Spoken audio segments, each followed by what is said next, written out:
This is Mars of Destruction. It's an infamously awful anime OVA, or original video animation, that's been talked about by many YouTubers over the years, including Jesus Christ himself. It definitely deserves its awful score too. The animation is absolute dog shit, with extremely laughable and hollow action sequences, subpar voice acting, and awful sound mixing that's going to make my already damaged ears even worse, and a completely incomprehensible story that gave me a brain aneurysm from just trying to understand it. You can put Albert Einstein, Isaac Newton, and Galileo Galilei in the same room and ask them to solve this math equation that is the story of this anime, and they would come out and tell you that it's impossible. Okay, all jokes aside, yeah, this anime is just terrible. One of the worst rated in history. But did you know that this anime OVA was based on a PlayStation 2 exclusive visual novel that expanded the story and lore beyond anything that we'd have ever imagined before? Well, don't worry. If you're curious about it, I got you, because I watched the anime and then I played the entire game so that you don't have to.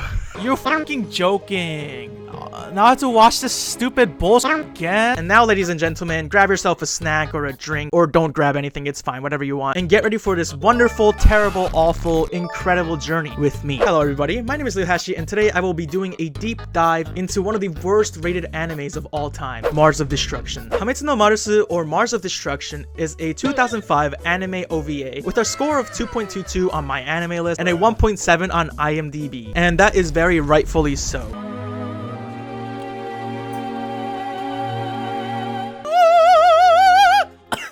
Rather than saying any other mumbo jumbo, let me just dive right into the story of this anime. Before I go into the story though, if you enjoyed this video, then make sure to leave a like and subscribe for more content. If you haven't seen my other awful anime reviews, the link will be in the description below. In the year 2010, there's a glowing red piece of shit in space that's supposed to be some kind of spaceship that's trying to return to the Earth after an expedition to Mars or something. We hear some dudes bantering about drinks or whatnot, but suddenly, oh no, something goes wrong and the spaceship spawns out of existence. It turns out that the spaceship was carrying something they found on Mars, and the pieces of it fell onto Earth. Suddenly, strange things begin happening in Tokyo. Do you understand? Look, because this is my third time watching through this anime, and I have played through the entire game, I am able to explain all this to you, but I bet you that if you just went and watched the anime on your own, you would not get any of what I just told you from the anime. You just wouldn't understand any of it. Several months later, we see our crew of brave warriors chasing down some mole rat looking ass creature known as the Ancients. They face off in an epic battle scene where we watch this random anime girl's head literally get lasered off in 144p. On a side note, I swear to god, deadass, these characters are using like an Xbox Live microphone to talk to each other.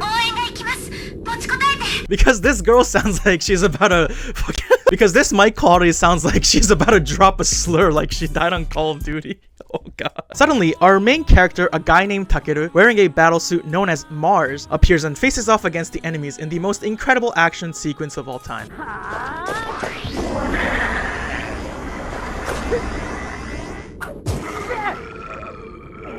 I just love how hollow this entire battle is. Like, it's supposed to be this deadly confrontation between the last hope of Earth versus the otherworldly creatures with unknown origins. But it's hard to take it seriously when the characters move like they're literally made of molasses, and like the audio is just the most pathetically sad thing I've ever heard in my life. Anyway, Takeru destroys the mole rats, but then faints because he was injured during the battle. We then hear one of our brave warriors cry out, Takeru! That was the most emotional voice acting I've ever heard. You can really tell that she's hurting with her soul. As if she just lost the love of her life. As if she had something extremely important ripped out of her life.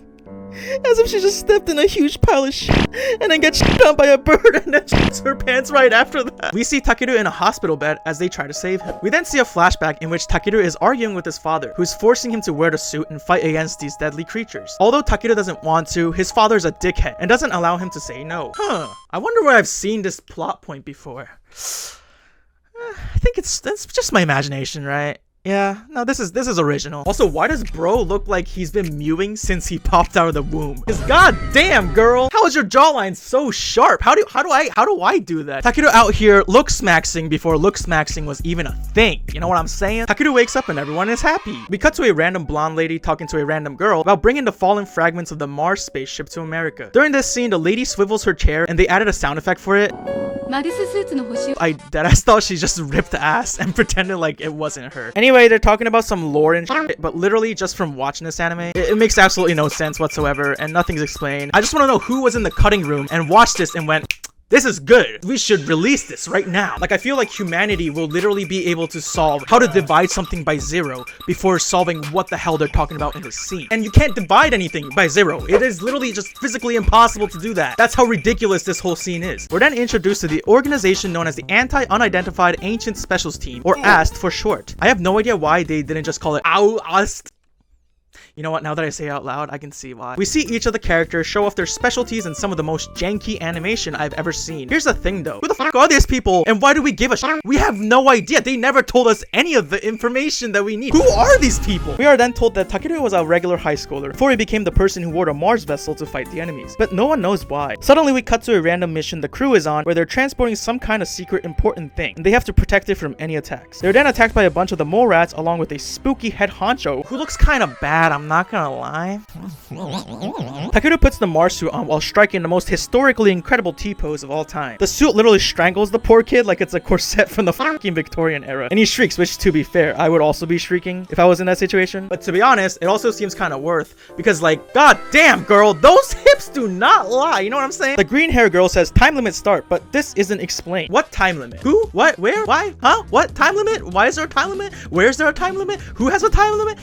What? Policemen that are working with AST are attacked and killed by the ancients. And it's so funny to me because these ancients literally just like walk and like shoot their lasers in like the slowest speed imaginable. And these policemen, rather than doing anything rational like running away or I don't know, maybe taking one step to the side, they just let it happen. They just watched as the slowest lasers come and absolutely obliterate them. Like what? Couldn't they just have slide to the left? Like, you know, do the cha-cha slide and survive? Do you know what that is? Man, I feel so old. We got some amazing battle sequences that are some of the most riveting anime fight scenes I've ever seen in my life. Takeru is getting his ass handed to him and the girls are in danger. Oh no, I care so much. The green hair girl brings out a giant sniper rifle that only works with a suit he's wearing. She tells him that this thing takes a while to recharge, so he has only one shot. He's all like, I can't do that. And then she's like, if you don't do this, everyone will fucking die. No pressure though, teehee. A low self-esteem high school boy wearing a sort of battle suit to fight against an unidentified enemy from somewhere else because he's forced to because his dad is a dickhead who cares more about his research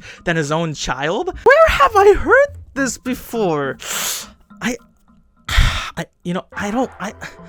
No, it's gotta be original. Anyways, Takeru turns on his aimbot and one shot kills the enemy. Then we randomly cut to the National Research Institute in America as we see Dollar Tree Joe Biden and Dollar Tree Professor Oak having a conversation about the Mars vessel being on its way to America. And they go into more lore shit, but like, A, who are these people? B, what are they even talking about? And C, who the fuck are these people? Cut back to Japan where they're analyzing the corpse of the creature they defeated. However, the creature suddenly gets up and grabs Takeru. The creature then says some of the most confusing sentences ever uttered in anime history. It was you that invaded this Earth. We are the Earthlings, the real Earthlings, released by the virus that wiped out the Martians. It sounds like it's supposed to be some kind of huge lore drop or like, I don't know, big reveal, but I literally have watched this scene like 5 times over and I could not connect the dots. I had no idea what he was saying.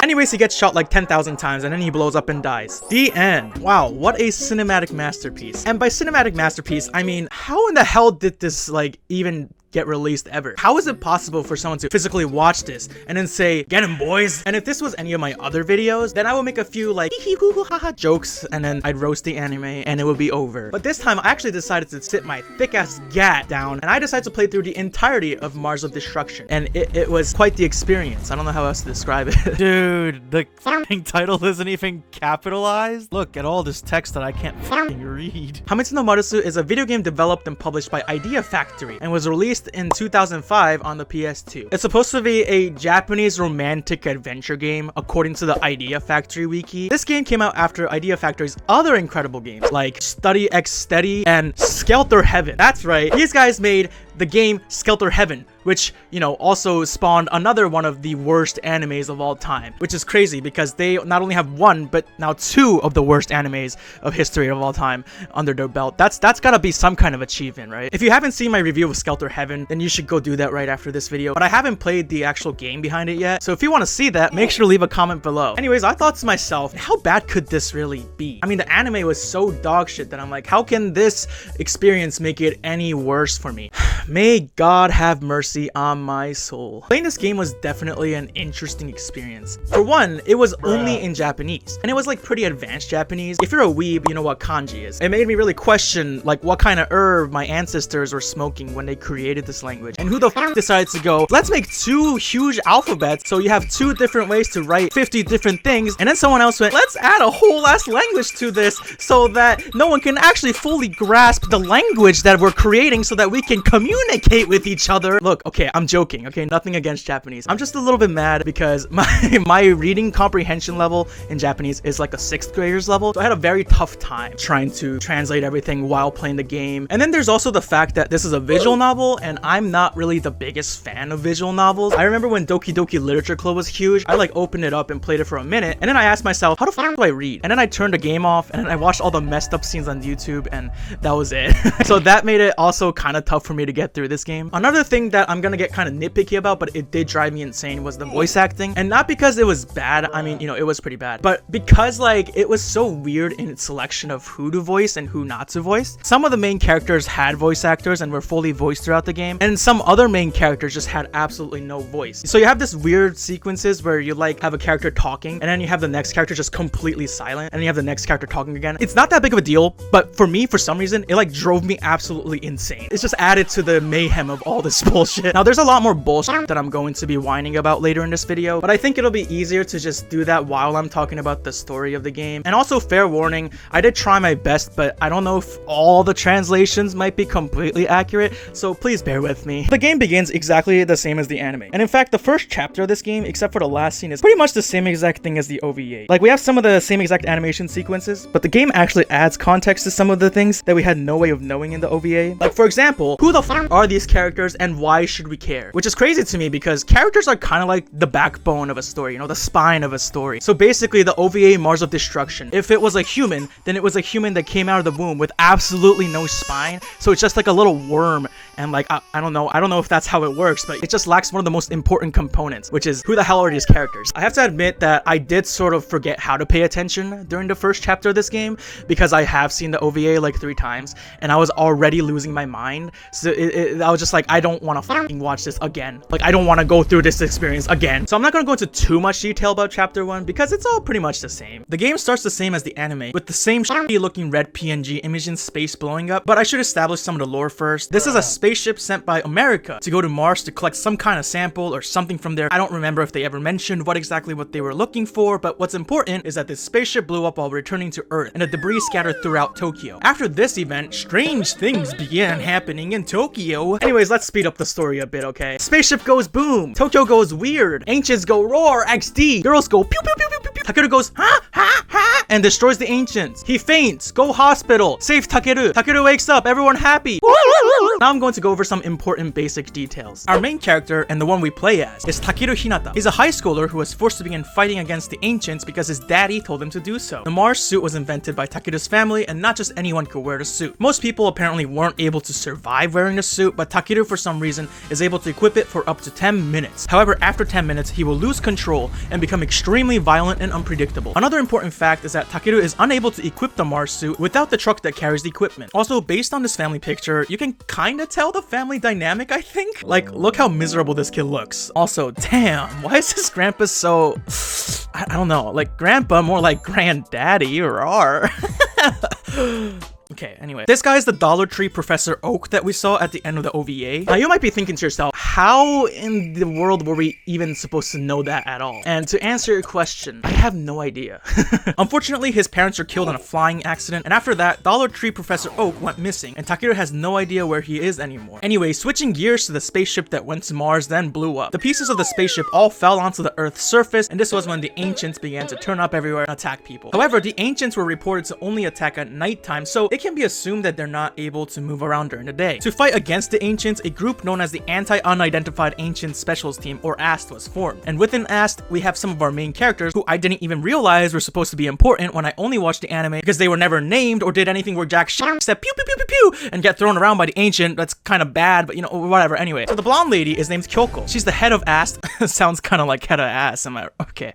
Anyway, she is the head commander, and she was also an assistant to Takeru's family before they died. After that, she took in Takeru as her own, as he had nowhere else to go. The brown-haired girl is named Aoi. She has a serious and enthusiastic personality and is unable to abandon people who are in trouble. The blue-haired girl is named Tomoe, and she's kind of like the squad leader of these girls. She's always acting cool, calm, and collected, and she's showing her weakness to anyone. She's kind of like a tsundere without the casual domestic violence. The pink-haired girl is named Yamabuki, and she's kind of like the dorky sort of like tee-hee-hee kind of girl, you know what I mean? Finally, the green-haired girl is named Shizuka, who is basically like the older sister figure to everyone, and she has a huge brain. She's basically if Megamind was unattractive. Anyway, they go on a mission that we saw in the anime where they transport and protect something, but they get attacked, and Takeru equips the suit. And let me tell you, the creators of this game love this cutscene. This was the only cutscene that continued to play throughout the rest of the game, and it would happen every time you would put on the suit. So we got to watch this beautiful cutscene over and over and over and over and over and over and over and over and over and over and over and Takeru gets whooped. Oh no, girl in danger! Takeru then aimbots with a sniper and wins. After this, instead of what we got in the OVA, which was the two old dudes talking about some random shit, we get a scene of a bunch of screens in the darkness, and we see Takeru's grandfather speaking to the people behind his scenes. It's basically just a glorified Zoom meeting, but it's fine. He talks about the samples that they received from the crashed spaceship. He says that it's confirmed that humanity has roots in Mars because the DNA found in these samples from Mars contain DNA from Homo sapiens, which to translate to Norminese, human. We cut back to our main characters, and the Ancient wakes up. He says Earthling mumbo jumbo jumbo, you know that he was saying? It was you that invaded this Earth. We are the Earthlings, the real Earthlings, released by the virus that wiped out the Martians. Surprisingly, after playing this game, it actually starts to make some sense. But only if you play through this entire goddamn PS2 Japan exclusive visual novel. Anyway, he gets blasted and dies. Something important to note before I move on from this is that this is the first time they witnessed an Ancient actually speak a human language. Before this, all they knew was like the Morat looking ass bitches who only made like the random noises. So technically, this is historical. And that's the end of chapter 1. Now I gotta say, things are already making a little more sense than they did when I watched just the anime. We got answers to questions like, who are these people? But with answers came more questions. The biggest one being, what the hell were they smoking when they made this anime? Because how do you expect to fit all this lore and story into a not even 20-minute anime? If this was an attempt to get anyone to be interested in the game, then they really missed the mark with that. Time to move on to chapter 2. This is where the story begins to rev up a little more, and also I start to go a little more insane. Chapter 2 begins with Takeru telling us about the facilities and the roles that people have at AST, but to be honest, a lot of the details don't really matter to the overall story, so I won't say too much about this. Takeru ponders about the words he heard from the Ancient before. Don't worry guys, we're not the only ones confused. The game characters are just as confused as us. Takeru wonders, he refers to himself as the real Earthling, but if the Ancients are the Earthlings, then what are humans? The Ancients started to appear around half a year ago, when the American Mars expedition spaceship blew up and the pieces fell into Tokyo. So if anything, they're not the Earthlings, they're the Martians. Honestly, at this point, I felt like I was already going insane, because I was trying to read the story out loud to myself so that I can keep myself entertained, while also trying to understand the story and translate everything and know what's going on. It was just starting to get too much. そんな人が同じ something にいて、しかも something の something ときたらやりづらい足らない。今日もビルの something にある something 大きな一日 something。 Holy shit, this is impossible. So now we approach a point in the game where Takeru has a few choices on what to do during his day. Being completely inexperienced with visual novels and just not really understanding what's happening with 90% of the game, I kind of just decided to choose something random. Unfortunately, this would come back to bite me in the ass, but we'll get to that later. Anyway, I decided to spend time eating lunch in the room I was in already. Tomoe, the blue-haired girl, and Shizuka, the green-haired girl, walk into the room, and the three of them eat together while having a conversation about the riddle given to them by the Ancient. After a while, the other two girls walk into the room, and after some more dialogue that I won't bother explaining, Takeru proceeds to leave. So one of the biggest gripes that I had with this game came up during this chapter, and that is the music. Oh my god, the music. The music drove me absolutely insane. I don't know what the hell they were thinking. They basically play the same like 3 to 4 classical music pieces over and over again, but it's not even the whole song, right? They take a small portion of those songs and they just loop that infinitely. So during these moments of the game where I'm like trying to understand what's happening and like, you know, trying to translate everything in my mind and trying to like process everything. I'm just hearing the same like 7 notes over and over and over again of Bach's Prelude in C major. Like, you know that one song that goes like, you know what I'm talking about? I swear, if I keep hearing this fucking song, I'm going to blow my fucking brains out. I can't.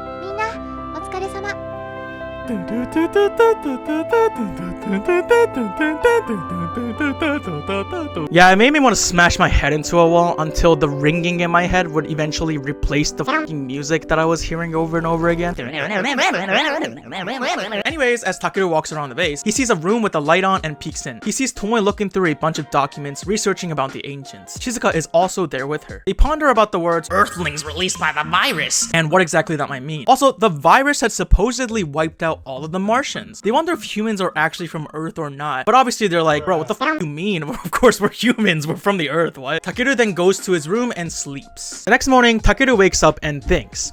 And then he thinks, and then he thinks more, and then he continues to think. Actually, most of the text in this game is basically just Takeru's inner thoughts and monologues, and I get that's the point of like a visual novel, but oh my god, it started to drive me a little bit insane because this guy kind of thinks the same thoughts over and over and over again throughout the entire game. Like, I get it, okay? You don't know what the fuck the ancient was saying. You don't get it. You don't know what he's saying. You don't understand it. I get that you don't understand it. You said it like 100 times. It's fine. You don't have to say it again. Takeru then makes another decision for the day, and for my playthrough, I decided to visit the, I think, captain's office to see Kyoko. However, while walking there, Takeru bumps into Yamabuki in the hallway, and the two have a brief conversation before the world's quietest alarm begins to ring. As in, they just didn't bother to put in a sound effect here. I have no idea why they decided not to include an alarm sound effect here, while they were very trigger happy to put in the same ear-piercing gun sound effect every time they're fighting something.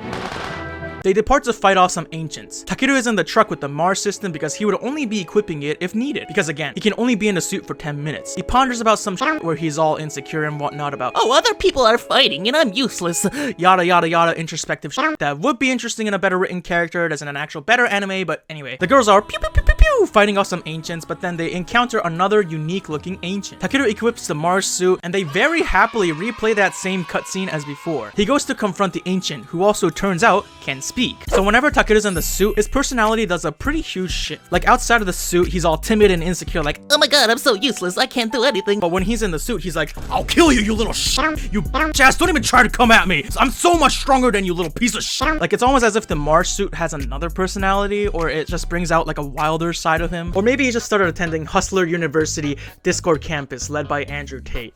I have no idea. Lore drop time. This new ancient is called Kimballs. In Japanese, it's Kimbarusu. I have no idea how to say it or write it in English though, so we'll just call this dude Kimballs. And according to him, the ancient that they destroyed earlier was called Baigis, or in Japanese, Baigisu. So this Kimballs dude says that he's a survivor of the Earthlings that lived on the planet thousands of years ago, and he says that Baigis is nothing like him. After Kimballs so kindly and respectfully introduces himself to Takeru, he responds with, I'm not gonna say my name. I don't have time to tell people who are about to die my name. Whoa, buddy, chill. We got a badass over here. Oh my god. They face off and we finally are introduced to the battle system of this game. And let me tell you, when I say that I got my asshole absolutely obliterated while trying to learn this, I'm not even lying. The controls were really jank, but also I couldn't even read half of the instructions anyway. So I just kind of had to learn through experience. To explain this simply, this bootleg Osu looking ass screen has 2 big circles. The left big circle is a defense circle and the right red circle is the offense circle. There's gonna be a smaller glowing circle that rotates around the larger circles. Each of these larger circles will also have smaller circles spawn on top of them. Too many f***ing circles. Anyway, so as the glowing circle rotates and meets up with the smaller circles, you press a button and it removes the icon. This ends up doing damage to the enemies, or you defend yourself from their attacks. If you miss the smaller circles, you take damage, and you win if you destroy their health bar, which is pretty self-explanatory. There's also a turn limit. Each full circle of both big circles is a full turn. There's also action meters, and I won't go into too much detail about what they do, but there's a large special bar that fills up the more actions you successfully do, and when this bar is full, you're able to use your ultimate move, which does a huge chunk of damage.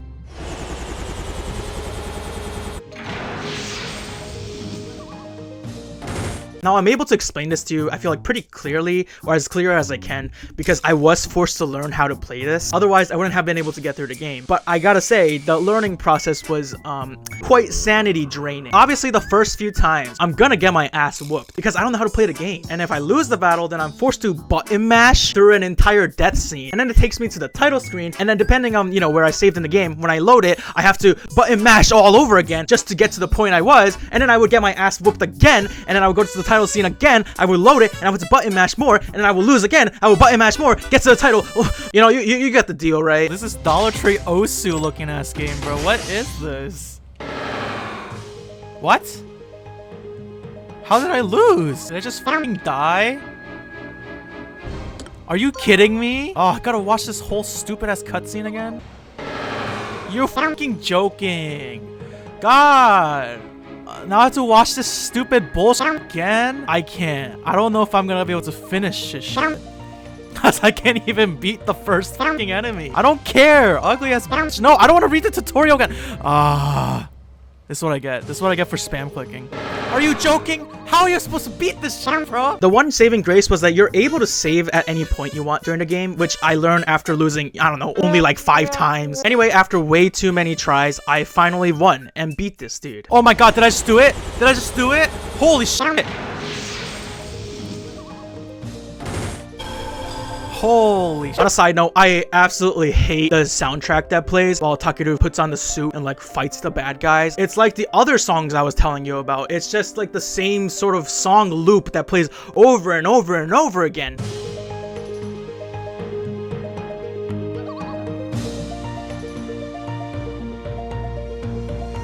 And it just plays throughout the entire battle scene too. There's no battle music. It's just the same.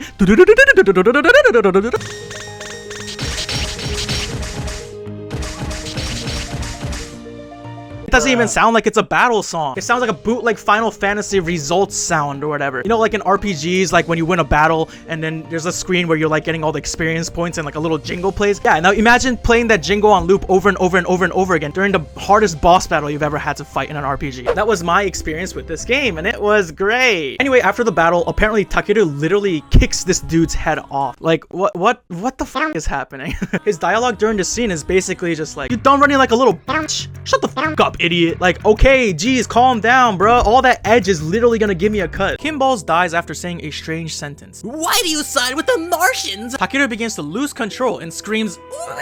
He begins to hear a voice in his head, let go. And he screams, stop, stop, stop. And they have to deactivate the Mars suit before anything gets worse. They return back to the base. We cut to the same dark room with a bunch of screens like before. Takeru's granddaddy stands in front of them. Apparently, this unknown group is known as La Conquistador. I'm not sure what exactly they are, but you know, basically they're just shady ass people who control shit from behind the scenes. More lore drop. Granddaddy says that he found 2 types of DNA on the Ancient, which I think he may have had Bigus, the first Ancient, shipped to him using Amazon Prime or something. But anyway, he did some research with that shit, and the 2 types of DNA he found was the Homo sapien DNA, and the other one was a virus. Apparently, this virus has leaked from the wreckage of the spaceship into the air of Tokyo, and this is the virus that destroyed the Martians that Bigus was talking about in the beginning. Even more insane is that if this virus enters someone's body, parts of their DNA will be destroyed and they'll be dead within 48 hours. However, it doesn't end with death as it begins to change their bodies. The unknown group then asks Granddaddy, if we can use these viruses, we could also get the power of the Ancients? And the Granddaddy answers,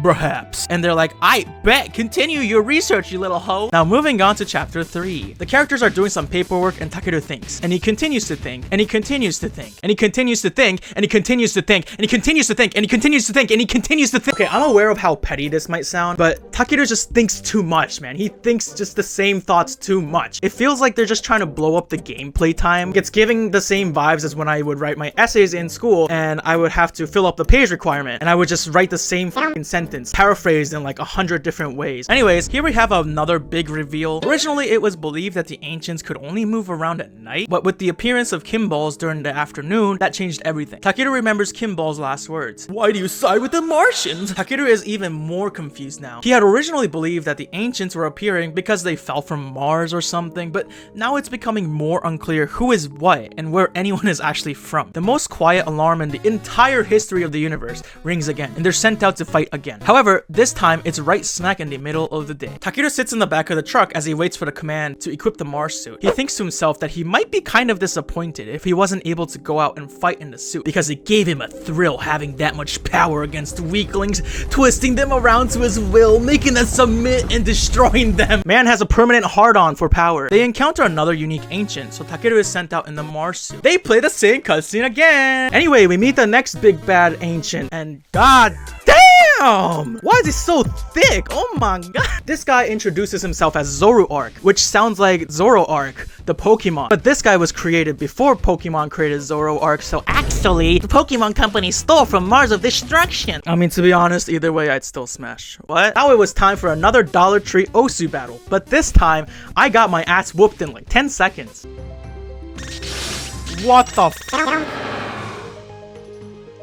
What? It turns out that this was actually a scripted loss, but I didn't realize this at the time. I thought it was the same as the last battle, where if I lost, I'd have to button mash for 5 years, then reload the save file. So I kept mashing the A button without really reading anything, and so I ended up missing a good chunk of the actual plot, but it's fine, it's whatever. This game's great. Long story short, this dummy thick boy is much stronger than the others, and Takeru gets obliterated. It seems as though he's going to be killed until— what? Another Mars suit shows up. He quickly destroys Zoroark and then introduces himself as Mars number 2, his human name being Shigeru. Back at the base, Kyoko introduces everyone to Shigeru, who had become the newest recruit of AST. He's a very in-your-face kind of guy and very upfront, a little too upfront. The other members and Takeru spend this entire sequence trying not to show their dislike for him. The other girls are given tasks like showing him around the base and whatnot, but Takeru isn't assigned anything. And this makes Takeru insecure, not just because he felt inadequate, but also because he felt like Shigeru was stronger than him since he destroyed Zoroark with such ease. He brings this up with Shigeru, who mentions that because Takeru-senpai was fighting against Zoroark first,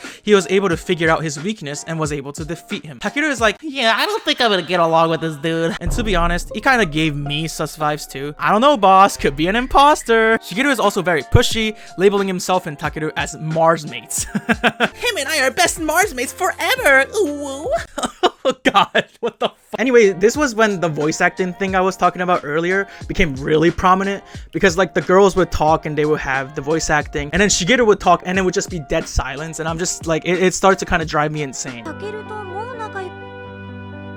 Everyone else leaves the room, and Takeru now gets another choice. For my playthrough, I decide to go check the condition of the Mars suit. As he goes to the garage with the truck containing the Mars suit, he bumps into Yamabuki, who is doing gun maintenance. Yeehaw! Gun maintenance America moment, baby! The two talk for a bit, and then Takeru goes to his room and sleeps. The next day, the group talks about whether they sleep with their lights on or off or whatever, but to be honest, who gives a shit? We also find out that Shigeru can equip his Mars suit without a truck, and he can just do it anywhere. Now we get another choice of what to do for the day, and I decide to go to the research room to do some more research on the ancients. While walking through the hallway, he bumps into Tomoe and Shizuka, who are at first like, oh, you're going to do research? We can come with you and help. But then Shigeru literally walks in between them and goes, oh, wow, you're going to the research room? What a coinkydink. I was gonna go there too. Let's go together. And Takeru's like, oh, well. And the other girls are like, okay, well, have fun, Lamau.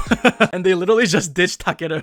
All my homies hate Shigeru, I'm not gonna lie. Later, it's just Takeru and Shigeru in the room. Shigeru wonders if the others don't like him, to which Takeru answers, it'll get better over time. They were like that with me at first too. Suddenly, Shigeru switches gears to a different question. What if the ancients are just killing a lower species? Like a hunter hunts prey kind of thing? From a human perspective, yes, they are attacking humanity. But from their perspective, they might just be seeing this as hunting a lower form of life off the food chain type shit. Just like us humans, if we go into unknown land, we'll bring weapons. And if we get attacked by wildlife, we'll attack back. Which means that the ancients are just a higher species than humans. What do you think would happen if humans lost to the ancients? Wow, this is definitely not suspicious at all whatsoever. After even more text of Takeru thinking, he sleeps. However, he's awoken by the quietest alarm in the universe. This time, however, the AST base is under attack by the ancients for some reason. Kyoko calls him and tells him to go to the Mars suit immediately. He hears gunshots and runs towards the garage. On the way, he bumps into Aoi and Yamabuki, who are fighting off a horde of ancients, and they also tell him to go to the garage. At the garage, there's even more ancients. Tomoe and Kyoko defend Takeru and the truck as he enters it to equip the Mars suit. Shizuka is in the truck to help him out, and wow, we see the same wonderful cutscene again. Equipped with the Mars suit, Takeru now goes out to wreck some noobs, and now he's kind of getting like super cocky too. He's like, phew, All these f***ers are too weak. I wanna fight someone more strong. Who's the next person I can kill? Suddenly, the biggest ancient that we've seen so far in the game appears in front of him, and he asks him, "Are you the one that killed Zoroark?" Takeru answers, and this is like actually what he says. He's like, "Oh, that fat f***, too bad. It wasn't me, but me right now. Now I'm stronger than that fat ass ever will be." Like, okay, buddy, calm down the edge and keep smoking that copium. You know what I'm saying? The ancient then responds, "Don't bark too much, Mars." How does he know what the Mars suit is called? The ancient then reveals his name to be Gilstein, Girustein in Japanese. It's time for another invigorating Osu battle, but this time, victory conditions were a little different. If I survived for 13 turns, then I won the battle. And that was easy since all I had to do was just not die. Takeru realizes that this guy is way stronger than Zoroark and is like, "Oh no!" But then Shigeru in his suit appears to help him. They start to fight him together, but then Takeru begins to lose control of the Mars suit as it's been over 10 minutes. He is forced to unequip the Mars suit by the others. They then tell him to go into the truck and drive off as he wouldn't be able to use the suit without it. Everyone else stays back to cover him, with Shigeru holding the big ancient back on his own. Takeru, after much deliberation, drives through the garage doors and escapes on his own. Chapter 3 ends there. So at this point, I'm feeling kind of weird about this game because, again, this game is driving me insane. But at the same time, right, a small part of me is just like, I'm a little bit invested in the story, just a little bit invested in the story, you know, just a small amount. Chapter 4 begins with Takeru contemplating what just happened at the base. Takeru, worried about everyone else, decides to drive back to the Ast base to see what's happening. He sees that everything is destroyed as it was yesterday, but he doesn't see any ancients or Ast members. He wonders if Ast had won and cleaned up everything afterwards. Aoi then comes up to Takeru, and he's very happy to see that she's okay. The other girls also see him and approach him, and all seems well. Takeru asks where Kyoko and Shigeru are, and the others are like, "Well, let's go, we'll show you." It really does seem as though Ast had won. They go to the room where the two are, and he's like, "Kyoko, I'm so glad you're safe." To which Kyoko replies, "Safe? Did no one explain anything to you?" Something is clearly wrong here. Then the other girls begin to laugh and make fun of Takeru, saying, "We had to prank him," and calling him dumb and stuff. Takeru is then called over by none other than Shigeru, who is sitting on a throne with the ancient behind him? What? Okay, to be honest, this didn't really surprise me at all. Like, Shigeru appears one day and then suddenly the base is attacked the next day. Who else could it be? Guys, I saw Shigeru use the vent. Vote him out, boys. I don't know if you can tell, I've actually never played Among Us. Shigeru and Gilstein talk about some lore that makes absolutely no sense to us. And Takeru's like, "What did you do to everyone?" Shigeru answers with, "Oh, they're now ancients, but they retain their human forms. They're an evolved form of the ancients." Anyway, Takeru is then stabbed to death by the four girls, and the screen goes dark, and he dies. Shigeru says, "Oh, that's too bad. You should have ran with someone else." Then the credits roll. And at this point, I was just extremely confused. You know, the worst part about this sequence is I know it's not the actual end, because I know there's a 5th fucking chapter to this. Because I looked it up, because I'm like, how long is this going to take me to finish this fucking game? Okay, no way you're gonna make me sit through an entire fucking ending sequence just to like troll me, right? Like, don't waste my fucking time. If you're gonna do it, like, cut it short, like, now, please. I have shit to do with my life, bro. God damn. Wait, what? Wait, I actually died? Hello? What am I supposed to do? As it turns out, this was actually like the full credits. It took me right back to the title screen after it finished. And then I was just really extremely confused. So I loaded the save file and I went through it again. And then the same exact thing happened. And at this point, I had a terrible realization. The choices I was making earlier in the game actually did matter. Because I needed to pick the right choices to deepen the bond between Takeru and like one of the characters so that they would eventually escape with him on the truck. And those characters would be the ones that you basically spend the rest of the story with. And I didn't do that, so none of them escaped with him on the truck. And I had absolutely no idea about any of this. And, you know, I only had 2 save files, and both of them were too past the point of, like, making different choices. Basically, yeah, I had to restart the entire game and pick the right choices. And suffice to say, I was not very happy. Are you kidding me? Are you telling me that all my choices, like, actually fucking mattered in this stupid game? And because of that, I can't get past to the next fucking part of the game? Is this a fucking joke? Like, you want me to play this fucking entire thing again? From the fucking beginning because I made the wrong choices? Because I couldn't read the fucking choices? Is this a fucking joke? Are you fucking kidding me? I don't think I've ever mashed a button more angrily in my life. I think this may have been the most intense button mashing I've ever had to do. This is such a waste of my fucking time. I'm actually mad. What is this garbage? What is this trash? Fuck you. Fuck this stupid ass battle system. Fuck this ugly ass Martian looking ass piece of shit.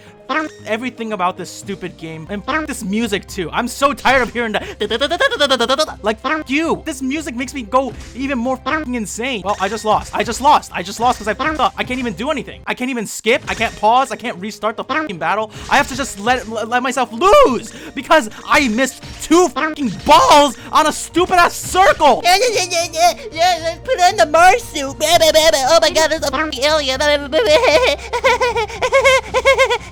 Oh my god, it's an alien. Oh my god, I'm scared. Help me, please. This fucking you ruining my life right now. Fuck. No, I don't want to save. Fuck this fucking game. God.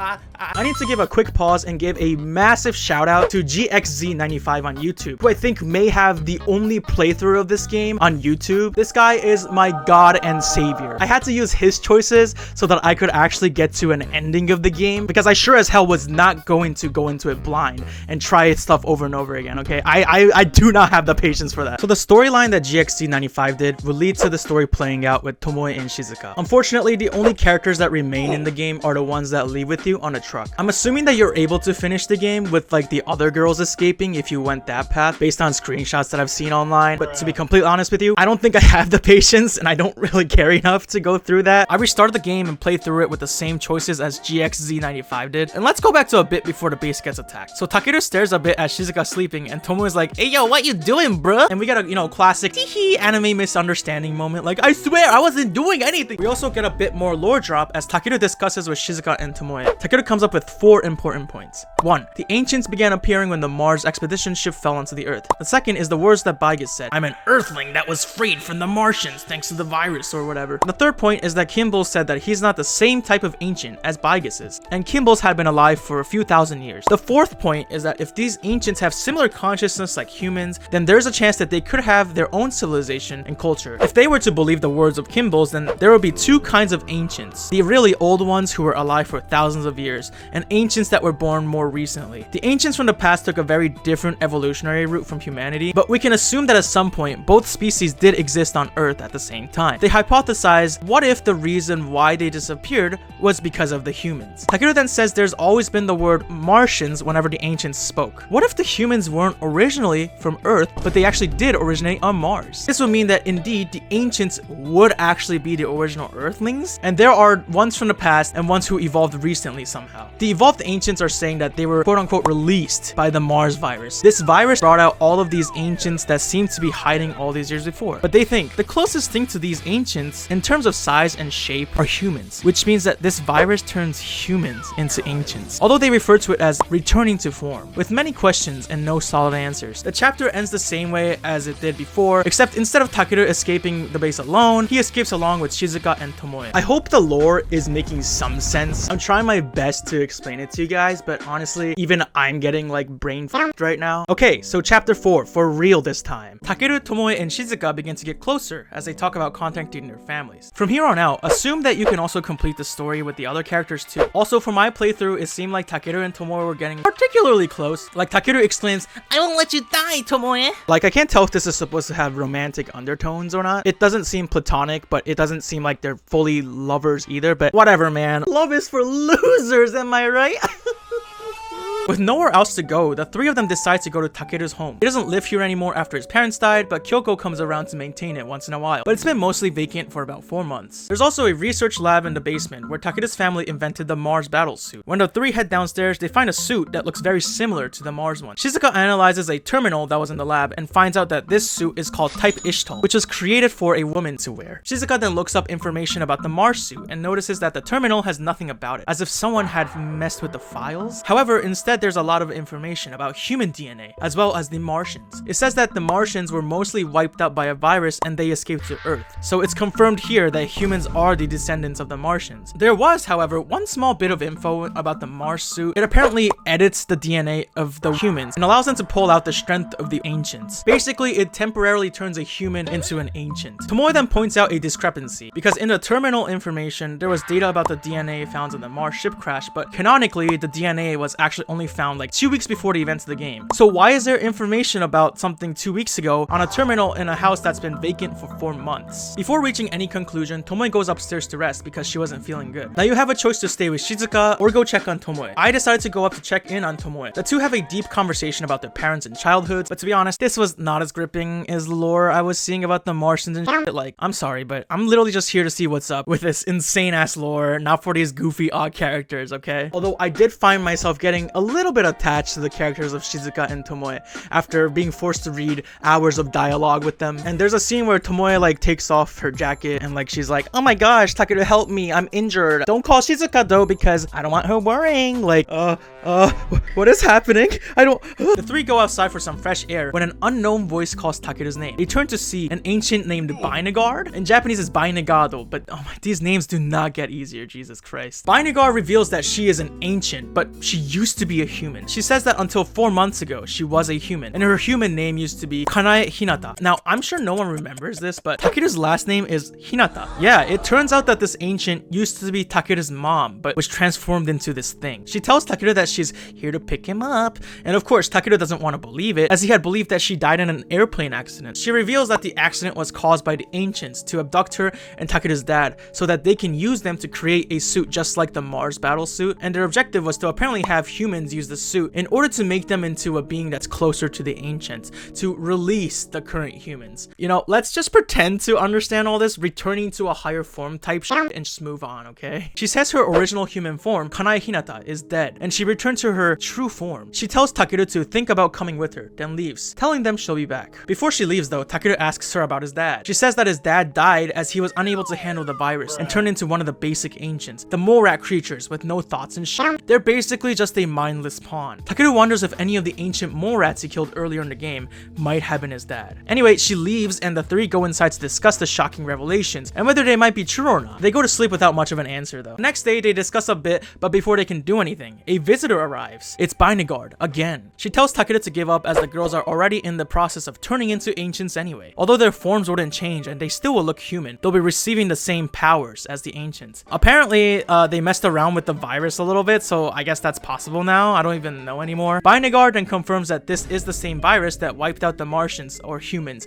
from Mars. The current humans are getting weaker because of certain parts of their DNA. This virus destroys those specific weak parts of the human DNA, which allows for them to transform into an ancient and become more powerful. The Mars battlesuit is similar to the virus, except the battlesuit doesn't destroy the DNA of the human, but instead inhibits those parts of the DNA, which allows the person wearing it to pretty much become as powerful as an ancient during their time in the suit. However, whether it's the virus or the Mars suit, if they want to retain their human memories or consciousness while still having the strength of the ancients, they have to have a natural immunity to it. Takeru has this immunity, and so do the Ass Girls, which is why they'll be able to retain their human form. However, those without this immunity lose their entire humanity and just become those mole rats. She turns to Shizuka and says that her immunity isn't as strong as Takeru's, and if they keep resisting, they'll completely lose their humanity, and it'll be easier if she just accepts the transformation. As Bainagard gets ready to grab them, Tomoe shoots at her with a gun from the second floor. She jumps down and tells them to get into the truck and put on the Mars suit while she defends them. The same cutscene plays again, but I just said f this shit and just skipped it immediately this time. Takeru in the suit challenges Bainagard. It's another wonderful battle, and this time it actually did take me a few tries because there was actually like strategy involved. I think there was strategy involved, or maybe I just want to feel like I have a big brain. Anyway, I did have to use my humongous brain to actually come up with a strategy to beat this boss. What can I say, man? I might be on the path to becoming the world's greatest Mars of Destruction player. As Takeru goes in for the kill, a voice in his head stops him. Mother. As he stops, Bainagard takes this opportunity to fight back and gains the upper hand, and she barrages Takeru until Tomoe uses the Mars battle sword and finishes Bainagard off. Bainagard calls out for Takeru and finally dies. Tomoe then falls ill, and she is now transforming into an ancient, and there seems to be no way to stop it. Shizuka tells Takeru the only thing they can really do is pray. Takeru wonders if he's gonna turn into one as well, and Shizuka hypothesizes that since the Mars suit is basically the same thing as being an ancient, his immunity to the virus might have gotten even stronger. Takeru then has a choice to watch over Tomoe or to see how Shizuka is doing. I went to check how Shizuka is doing, and it turns out that she's also feeling the same symptoms as Tomoe is. Also, ma'am, please hide the shoulder. Anyway, they go to sleep. Now we're back to the meeting between La Conquistador and Takeru's granddaddy. They talk about the destruction of Ast and conspire about some stuff. Wait, the destruction of Ast? I'm sorry. They talk about the destruction of Ast and conspire about some stuff like testing the Mars suit and using the Ishtal suit for something else. They're obviously up to no good, and they might be related to everything that's been happening in the game so far. They say that if this succeeds, then we won't need the ancients anymore. It's also revealed that the person who left the data in the terminal was actually Takeru's grandpa, as a sort of hint for them. A hint for what? I have no fucking clue, but whatever. We are now finally onto the final chapter of the story, and at this point I was literally just one brain cell left. I just wanted it to end, but at the same time a part of me was just actually kind of intrigued at how it was going to end. I don't know, man. I'm losing my mind. Anyway, back to the main crew. They talk for a bit, but then they realize that the ancients have surrounded the house. Takeru runs to the truck, and another cutscene plays again. Skip. Takeru obliterates all the mole rats around his house, and everything seems settled. It's been over 10 minutes already, and Takeru's at risk if he doesn't take the suit off. However, suddenly, they're approached by Aoi, Yamabuki, and Shigeru. The two girls pointed their guns at Takeru, and they were already infected by the virus and had become ancients. Shigeru tells Takeru that he wants him to come along, as Takeru is someone with the potential to be reborn as the new humanity, and that they should welcome the new world together. However, Takeru goes ballistic as the suit takes control, and he becomes extremely violent. Shigeru transforms to fight back, but a random ancient holding a Halo energy sword steps in. Time for another wonderful battle. Guess what? I destroyed this little bitch in just one try. Easy clap. I just might be the greatest Mars of Destruction player the world has ever seen. I mean, to be fair, I might be the only Mars of Destruction player the world has ever seen, at least recently, but we'll just ignore that fact, okay? Anyway, this random ass dude dies and disappears just as suddenly as he appeared. Takeru then goes in for the kill against Shigeru until he is stopped by none other than Shizuka, who tells him to stop and insults him. It was too late. She had tragically completed her transformation into an ancient, and the Shizuka from before was no more. Shigeru then lore drops. There's something called the Ishtal game, which is basically just a game to find a suitable partner for the Mars suit wearer, and the woman who was chosen would be wearing the Ishtal suit seen earlier. Shigeru says that whoever is closest to Takeru would be able to wear the suit, and in my case, that was Tomoe. They then walk away with Aoi, Yamabuki, and Shizuka all following Shigeru. Back inside the house, Takeru is now unable to take off the suit and seems to be permanently stuck in it. Takeru begins to freak out, and Tomoe tells him to calm down. However, Takeru loses control and begins to choke Tomoe, who very sadly says that she'd rather die than turn into an ancient, and if she was to be killed, she'd only want to be killed by Takeru. These words snap Takeru out of his trance, and he drops her, and he begins to apologize profusely. Tomoe then faints, and it's clear that she's also about to lose herself to the virus. Panicking, Takeru remembers the words of Shizuka from earlier, that wearing the Mars suit allowed him to develop an immunity against the virus. As a last resort, Takeru puts the Ishtal suit onto Tomoe, hoping that it'll save her from turning into an ancient. At first, nothing happens, but then she begins to scream. Unable to do anything, Takeru wishes that Shizuka was still here to help, and then knocks out. Later, he's woken up by none other than Tomoe, who seems perfectly fine. It turns out that the suit had merged with her and now lives within her. This had saved her from turning into an ancient. It also turns out the same thing happened to Takeru, so he has now become one with the Mars battlesuit, and now it lives on inside of him as a part of him. Basically, they became neither human or ancient, but a completely separate new species, and now they can transform into their suits and out of it at will. They discuss their options from here on out. They assume that the enemy has taken over the Ast base, so they decide to head there and have the final battle. They get to the garage where they're confronted by shadow clone jutsu versions of Bias, as well as the other members of their former crew. They say that Ast wasn't destroyed, but was reborn as an organization that protects the ancients. Tomoe transforms into her Ishtal suit and tells Takeru to run ahead, and that she will handle the other girls. Takeru is then confronted by Gilstein, the really big boy with the hottest shoulders in the game. And now we have the wonderful penultimate battle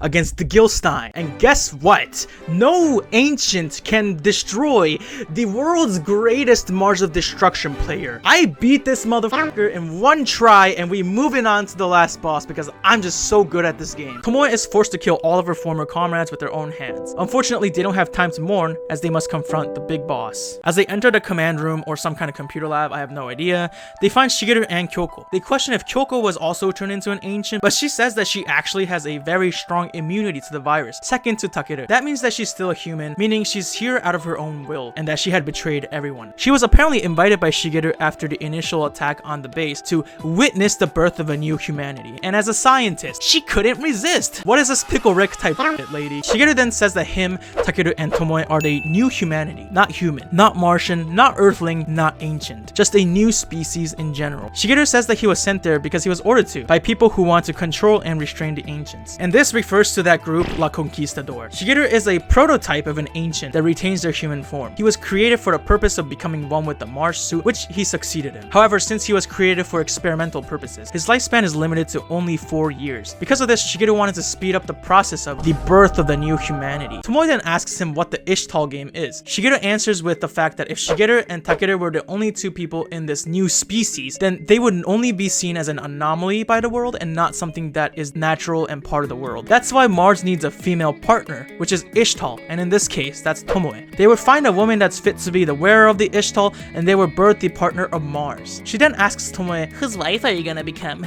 Mine or Takeru? bro, what is happening? What is happening? Takeru then turns to Kyoko and says that he'll never forgive her, which Kyoko responds with, thanks, that's wonderful.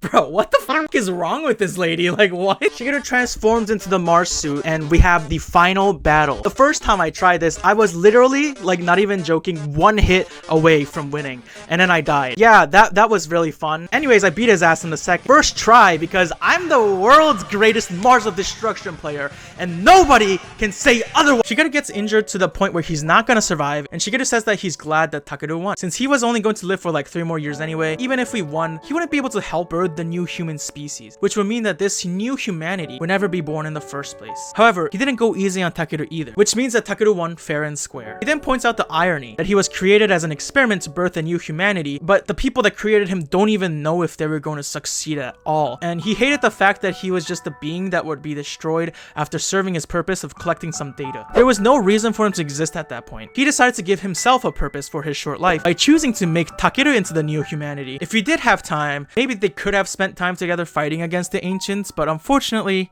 this wasn't the case. He then says thank you to Takeru and then dies. Kyoko says that Shigeru was a case of the test pilot just going into the actual field. That was his tragedy, and while she couldn't save him, she was able to witness the thing he was trying to achieve. Kyoko tells him to live on for the other girls who lost their lives because of this, and that Shigeru died so that he could pass his hopes on to Takeru and Tomoe to start a new beginning. She tells him to go as the building is about to collapse. Takeru says, You have to come with us. but Kyoko chooses to remain there to die. After this, Ast is completely wiped out. Back to La Conquistador one last time. They say that it's an emergency because Gilstein was killed by Mars. Takeru's grandpa says that's good news though, because this was proof that this new humanity had more power than the ancients. And also, Gilstein was an annoying little f*** anyway. They also mentioned that Mars too was defeated by Mars. They concluded the first experiment, and it was good that they knew that Mars and Ishtal were born. Granddaddy says, nice, congrats, anyway, bye. And the rest of them are like, huh? What? Where are you going? Granddaddy says that he served his purpose after the birth of Mars and Ishtal, so now he's going to f*** off and do some research elsewhere on his own. He believed that Takeru would come kill him after he found out about La Conquistador, and how his grandpa was one of the reasons why there was so much tragedy in his life. Which is fine with him, apparently. Like, Granddaddy's okay with dying, I guess. He also believed that La Conquistador was destined to be destroyed by Mars anyway. Either way, his desire to witness the birth of a new humanity was fulfilled, and as he steps out of the dark room, the members of La Conquistador desperately tell someone to stop him, but are unable to because they're literally in a Zoom meeting. What the f*** you expect? However, even after the professor leaves and disappears, La Conquistador will continue to experiment, as they believe that they are the ones who will become the true new humanity. The Ast base crumbles, and Takeru and Tomoe stand at the debris. Takeru asks her what they should do now, and Tomoe answers, fight the ancients, what else can we do? They decided that they'll do what they want, which is to protect humanity. They don't see themselves as a new humanity, and Shigeru's wish probably won't come true. They then set off on a journey with a promise to return one day. The end. And that, folks, is the story of Mars of Destruction. Wow.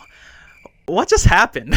My brain is in immense pain at the moment. My one brain cell has worked overtime to just try and grasp everything that was going on in this game. I didn't actually expect to get as invested into the story as I did. Like, this went from, hey, let's make fun of the worst, shittiest anime ever, to it's confusing as f***, but, you know, it's a little less confusing now. To be fair, part of me might have forced myself to be interested in the story, because otherwise I would have just gone insane trying to finish this game. It really does make me wonder, though, like, what happened during the production of that anime? Because that OVA was just abysmal. It was abysmal. It didn't contain like 98% of what was in the game. I'm not expecting a masterpiece or anything because the game itself is like mid anyway, but still, they could have done a little bit more exposition in the anime. To be fair, the whole Martian human like alien whatever thing. It was so complicated that it just would have been pretty much impossible to fit that into a 20-minute episode of anime. The craziest thing for me was that when I first watched the OVA, the words that Baigis said at the end of it was just the most confusing words I've ever heard uttered in my life. And no wonder it was, because the OVA was just missing so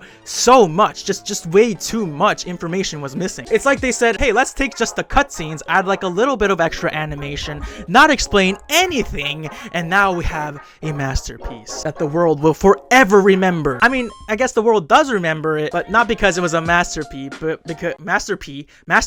Oh my god, I'm going insane. Not because it was a masterpiece, but because it was a master shit. I don't know, I'm going crazy. Gameplay wise, you know, I was kind of dying. Look, again, I'm not a visual novel guy, and the battle system was like, it was manageable, and I guess I was entertained, but you know, it's the same way like I'm entertained at school and I have like a fidget spinner under the desk, you know, and like I'm spinning the fidget spinner. God, I feel so old as I keep talking. But I did actually get kind of invested into the battles, and I was like coming up with strategies and thinking like, how do I even beat this guy? And I'm just like, what is happening to me? What is going on? Am I actually losing my mind? It's just hard being at the top, you know? I'm just suffering from success, man. This isn't a game that I would really recommend anyone to play, or an anime that I would recommend anyone to watch. Besides, the game is in only Japanese anyway, so it's not like most people can even play it or understand it. I gotta admit that the story did kind of shock me at a few moments, like that reveal that Takeru's mom became an ancient did actually knock the fucking balls out of me. Is that a saying? Is that the right way to put it? Knock the balls off of me? And that's when I knew I had basically lost my mind. I've been completely absorbed by the world's most mid-storytelling and the universe's most confusing lore, and I was swimming in it, man. I was swimming. Overall, the OVA did the game very dirty. Not to say that the game is good. All in all, I didn't completely hate the experience. I mean, for the sake of comedy and for the sake of this series, I did try to hate it at first, and admittedly, I did hate it at first. I also hated the fact that I was forced to restart the entire game over again because I didn't know about any of the choices and shit like that. And also, I guess I didn't really think about why there were 12 entire save slots in the game, but now I guess it kind of makes sense why they did that. I feel like I've seen so much bad anime that my standards are just so low, like below hell level, and that's probably why it wasn't the worst experience for me. I don't know. I'm gonna give the OVA a -1000 out of 10 because it's absolute dog shit and it deserves to get roasted for the rest of eternity. The game I'll give a 4 out of 10. I didn't completely hate it. Well, anyway, that's it for me today, y'all. I hope you guys enjoyed this video, and if you did, make sure to leave a like and don't forget to subscribe for more. Again, if you want me to play Skelter Heaven or want me to review anything, make sure to leave it in the comments below. But yeah, that's pretty much it. So thank you for watching this video as usual, and I will see you in the next video that I decide to make. Peace out.